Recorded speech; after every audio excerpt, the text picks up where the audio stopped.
बच्चे आंखों की ठंडक कैसे बनेंगे? बच्चे हमारे लिए आंखों की ठंडक कैसे साबित होंगे? मेरे भाई बुजुर्गों, उसी वक्त हमारे बच्चे हमारी आंखों की ठंडक साबित होंगे जब ये हमारे बच्चों के पास दीन होगा, शरीयत होगी, कुरान होगा।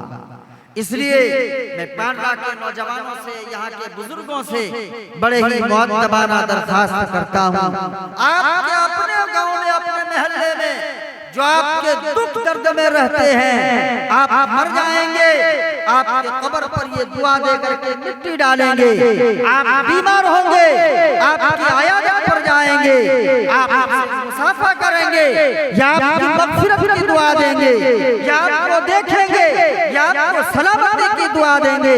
आप अपने मोहल्ले के, अपने गांव के, अपने इमाम, आपके मुरब्बी हज़रत मौलाना अतहर साहब और इस गांव के जितने भी आइम्माए किराम, हुफ़ाज़े किराम है, आप इनके ऊपर एतमाद कायम कीजिए।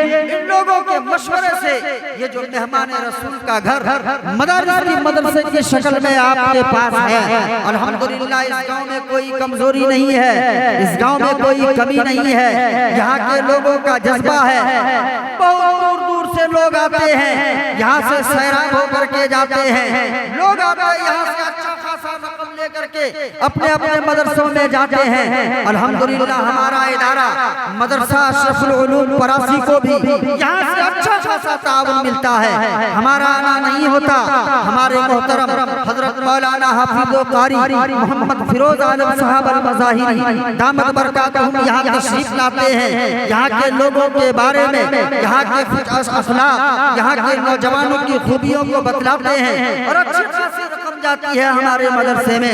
क्या खूब होगा, क्या ही बेहतर होगा इस इलाके के लिए, इस गांव के लिए, जहां पर सुबह शाम क़ाल अल्लाह क़ाल रसूल की सदाएं गूंजेगी, जहां पर कुरान करीम की तिलावत होगी, यहाँ के बच्चों का, यहाँ के नौजवानों का, यहाँ के बुजुर्गों का खून पसीने की कमाई इस इदारे में लगेगा।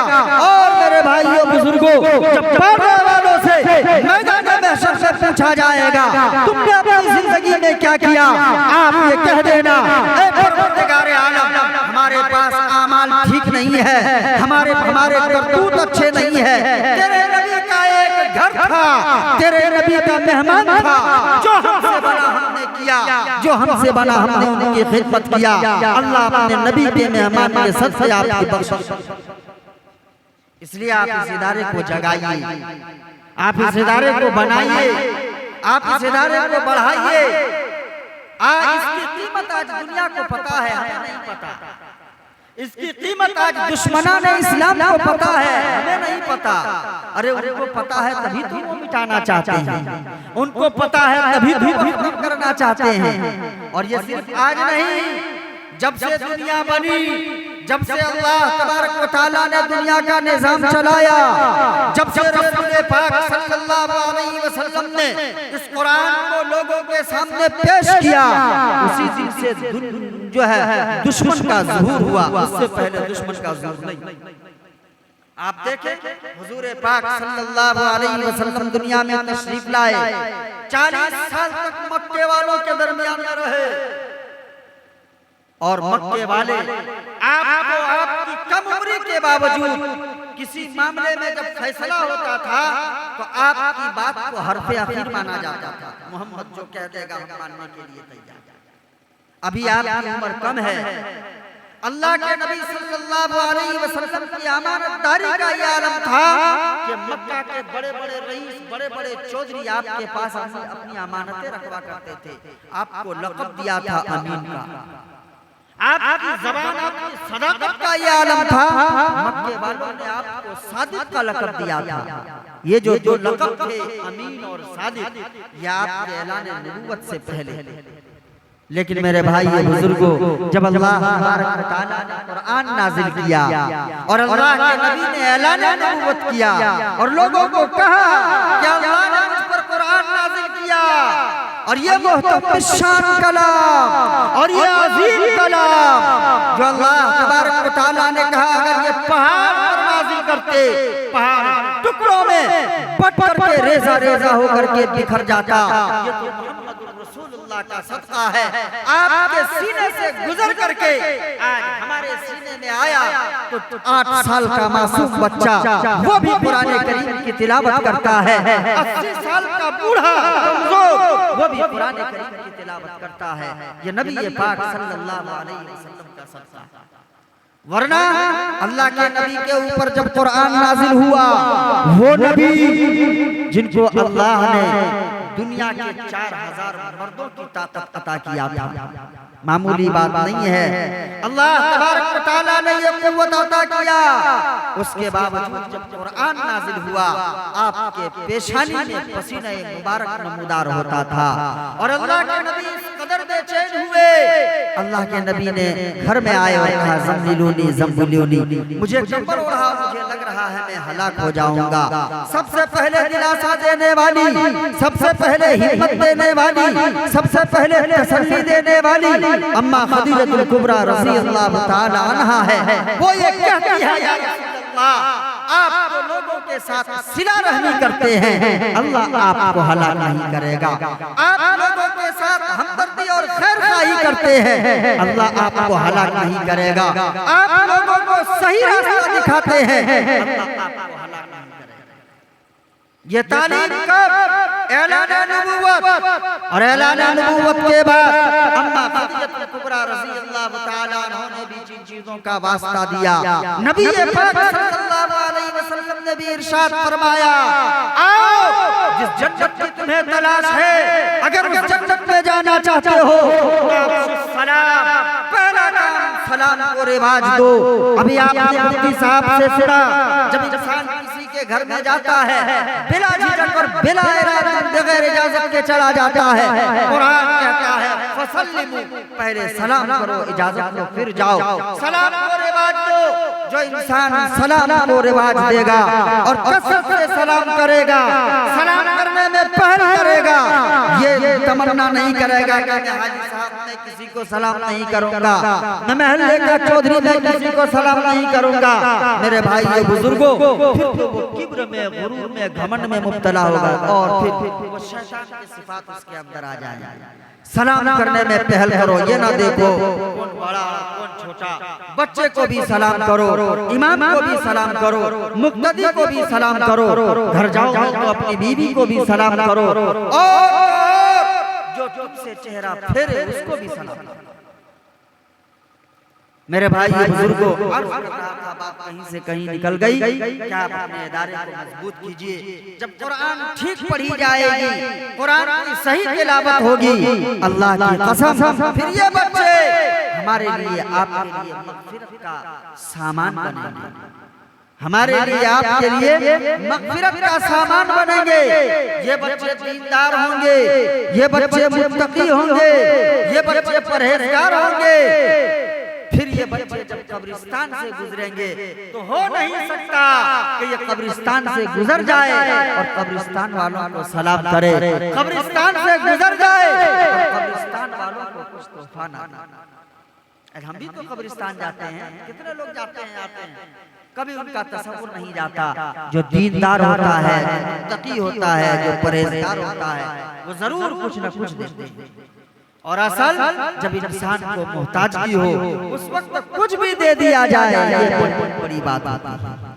इसलिए मेरे भाई बुजुर्गों, वक्त काफी हो चुका है, 12 बजने चला है और दुआ भी करनी है, बातें हम सुनते हैं, जरूरत है हम अपनी जिंदगी को बदलें, तकवा इख्तियार करें, परहेजगारी इख्तियार करें, गुनाहों को छोड़ें, अपने घर वालों को भी इसकी तलकीन करें।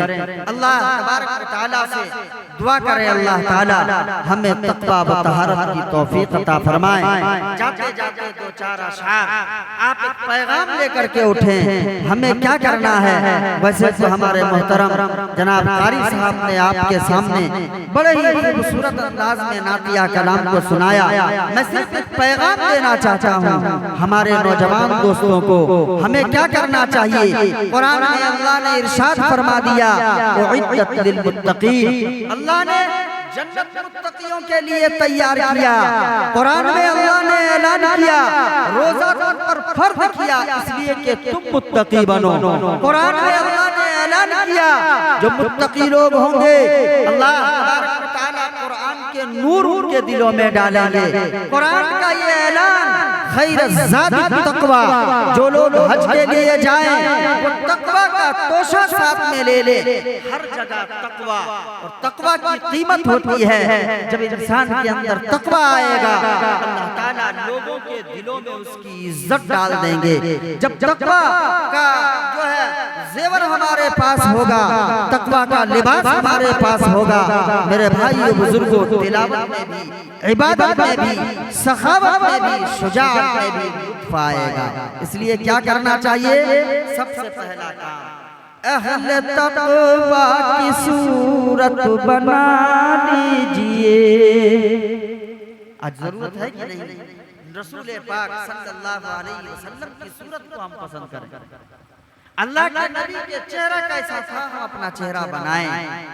अहले तक़वा की सूरत बना लीजिए, अहले तक़वा की सूरत बना लीजिए, नूर सुन्नत से चेहरा सजा लीजिए, नूर सुन्नत से चेहरा सजा लीजिए, अपने काबू में रखिए खुद अपनी जुबान। जब जुबान बेलगाम होती है तो फिर माशरे में फितना जन्म लेता है। जब जुबान बेलगाम होती है तो खानदान और खूनी रिश्तेदार दूर होते हैं, सिर्फ जुबान की वजह से, गीबत से, हसद से और दूसरों की बुराई को उछालने से। मेरे भाइयों बुजुर्गों, इसलिए क्या करना है?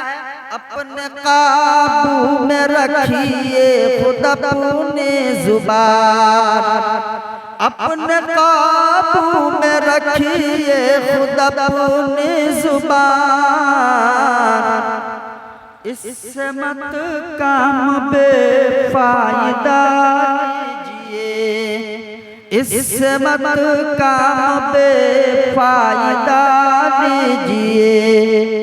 और आखिरी पैगाम है तो बहुत सारा, लेकिन मैं आखिरी पैगाम अर्ज करता हूँ जो आज मुसलमानों ने गुनाह भी शायद जी। जब सुन्नत को छोड़ेंगे मेरे भाइयों बुजुर्गों, फिर नतीजा होगा कि हम शैतान के शिकंजे में चले जाएंगे। जब शरीयत को छोड़ेंगे तो फिर शैतान अपने कब्जे में ले लेगा, अकल पर पर्दा पड़ जाएगा। आज वही हाल है मर्दों के लिए। रसूल पाक सल्लल्लाहु अलैहि वसल्लम ने हुक्म दिया, टखनों के नीचे पाजामा लुंगी पहनना हराम गुनाह है कबीरा मर्दों के लिए, और औरतों के लिए ऊपर उठाना हराम और गुनाह है कबीरा। लेकिन हाय रे मुसलमान, हम अपने माँ बहनों को जो लिबास अभी जो चला हुआ है आप देखेंगे, उनका पाजामा या पैंट जो होता है वो पिंडली तक, और मर्दों का जो पैंट पाजामा होता है वो जमीन तक। क्यों? हमने रसूल पाक की सुन्नत को छोड़ा, शैतान ने हमें वहां पहुंचा दिया। इसलिए जब सुन्नत को पाबंदी के साथ रखेंगे शैतान की कोई जगह नहीं होगी। सुन्नत को छोड़ेंगे बिदअत, खुराफात, वाहियात में मुब्तला होंगे। इसलिए आखिरी पैगाम अपने नौजवानों के नाम अर्ज करता हूँ, टखने ढकना गुनाह कबीरा है जी, टखने ढकना गुनाह कबीरा है जी, अपना इज़ार ऊपर उठा लीजिए, अहले तक़वा की सूरत बना लीजिए, नूर सुन्नत से चेहरा सजा लीजिए। मरहुमा दुनिया से चली गई, उनके बच्चे हैं, हम दुआ करते हैं अल्लाह ताला मरहुमा के बच्चों के साथ, उनके शोहर के साथ, उनके घर वालों के साथ अपना खुसूसी फजल करम का मामला फरमाएं। जिन बच्चों का निकाह हो गया है अल्लाह ताला उनको अपने घर में आफियत के साथ जिंदगी गुजारने की तौफीक अता फरमाएं। जिन बच्चों का निकाह होना अभी बाकी है अल्लाह ताला बेहतरीन जोड़ा अता फरमाएं। यकीनन उनके साथ बहुत बड़ा सदमा है, लेकिन उनको भी ऐसे मौके पर वो अकेला नहीं है। मोहम्मद रसूलुल्लाह सल्लल्लाहु अलैहि वसल्लम की जिंदगी को अगर आप पढ़ेंगे तो अल्लाह के नबी सल्लल्लाहु अलैहि वसल्लम की चहेती बीवी, आपकी लाडली बीवी खदीजतुल कुबरा रज़ी अल्लाह तआला अन्हा भी जब दुनिया से गई, अल्लाह के नबी ने उस साल को आप कहा गम का साथ। अल्लाह के नबी को बहुत सदमा हुआ।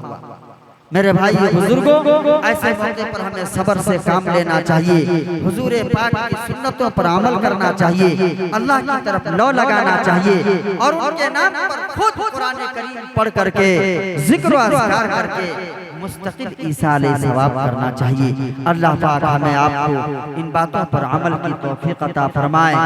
आमीन व आखिरु दावाना अनिल हम्दुलिल्लाहि रब्बिल आलमीन।